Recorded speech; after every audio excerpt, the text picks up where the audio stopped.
वेदों का सार उपनिषद और उपनिषदों का सार गीता है। गीता हिंदुओं का सर्वमान्य धर्म ग्रंथ है। गीता को पढ़ने और समझने से सभी तरह के दुखों का अंत हो जाता है। यह हमें जीवन जीने की कला सिखाती है। आओ जानते हैं गीता में कही गई श्री कृष्ण द्वारा ये बातें जो आपका जीवन बदल देंगी। 1. क्रोध का त्याग कर दें।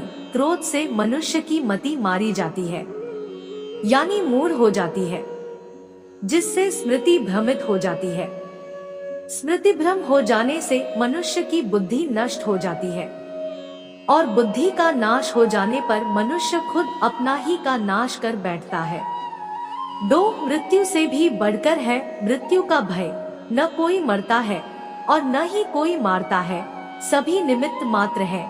सभी प्राणी जन्म से पहले बिना शरीर के थे, मरने के उपरांत वे बिना शरीर वाले हो जाएंगे। यह तो बीच में ही शरीर वाले देखे जाते हैं, फिर इनका शोक क्यों करते हो? कोई भी अमरजरी खाकर पैदा नहीं हुआ है। कोई जल्दी मरेगा तो कोई देर से। मृत्यु का भय मत पालो। मरना तो सभी को एक न एक दिन है। जो बना है वह फना है। 3. आत्मा अजर अमर है। आत्मा को न शस्त्र काट सकते हैं, न आग उसे जला सकती है, न पानी उसे भिगो सकता है, न हवा उसे सुखा सकती है। जो लोग यह मानते हैं कि मरता सिर्फ शरीर है, आत्मा नहीं। मेरे अपने जो मर गए असल में वे मरे नहीं हैं, उन्होंने तो देह छोड़ी है। वे कहीं और जन्म लेंगे। ऐसे लोग ही सच्चा मार्ग ढूंढ लेते हैं। 4. कोई हमारा अपना नहीं है। गीता में श्री कृष्ण अर्जुन से कहते हैं कि हे अर्जुन, तेरे और मेरे कितने ही जन्म हो चुके हैं। आज जिसे तू अपना समझ रहा है, वे पूर्व जन्म में तेरे नहीं थे। मेरे और तेरे बहुत से जन्म हो चुके हैं। मैं उन सभी जन्मों के बारे में जानता हूँ, लेकिन तू नहीं जानता। 5. कर्मवान बनो, आस्थावान नहीं। कर्म पर ही तुम्हारा अधिकार है, लेकिन कर्म के फलों में कभी नहीं। इसलिए कर्म को फल के लिए मत करो और न ही काम करने में तुम्हारी आसक्ति हो। जिसका मन अपने वश में है, जो जितेंद्रिय एवं विशुद्ध अंतःकरण वाला है, और संपूर्ण प्राणियों का आत्मरूप परमात्मा ही जिसका आत्मा है, ऐसा कर्मयोगी कर्म करता हुआ भी लिप्त नहीं होता। कर्म में कुशलता को ही योग कहते हैं। 6. नरक का द्वार।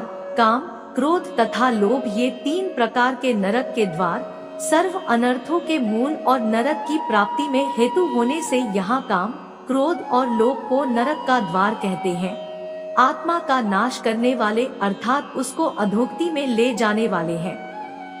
अतएव इन तीनों को त्याग देना चाहिए। 7. व्यर्थ की चिंता छोड़ वर्तमान में जियो। क्यों व्यर्थ की चिंता करते हो?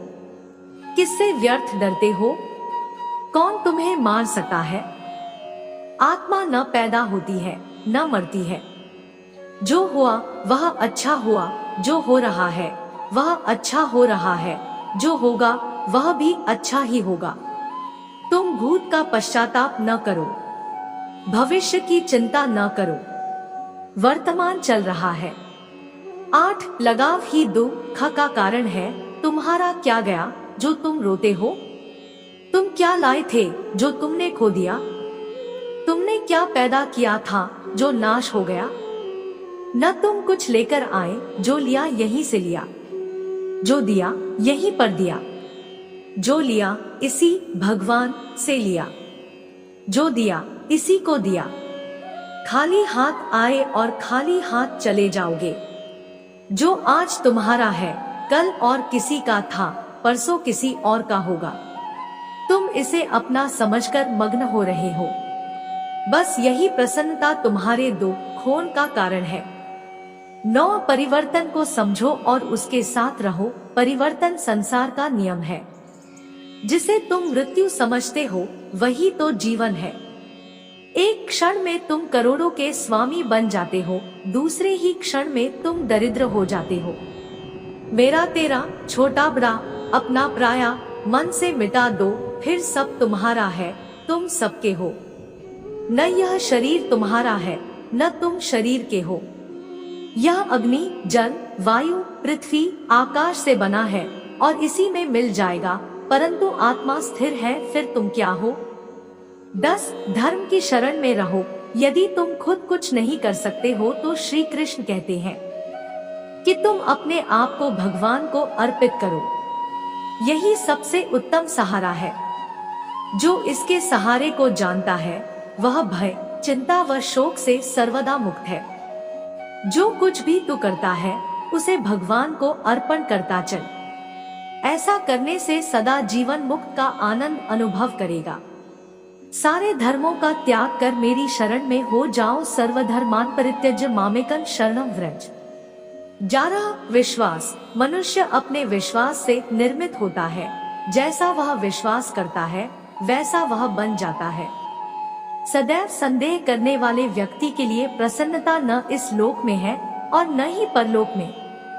जो कोई भी व्यक्ति जिस किसी भी देवता की पूजा विश्वास के साथ करने की इच्छा रखता है, मैं उस व्यक्ति का विश्वास उसी देवता में दृढ़ कर देता हूँ। राधे राधे। जय श्री कृष्णा।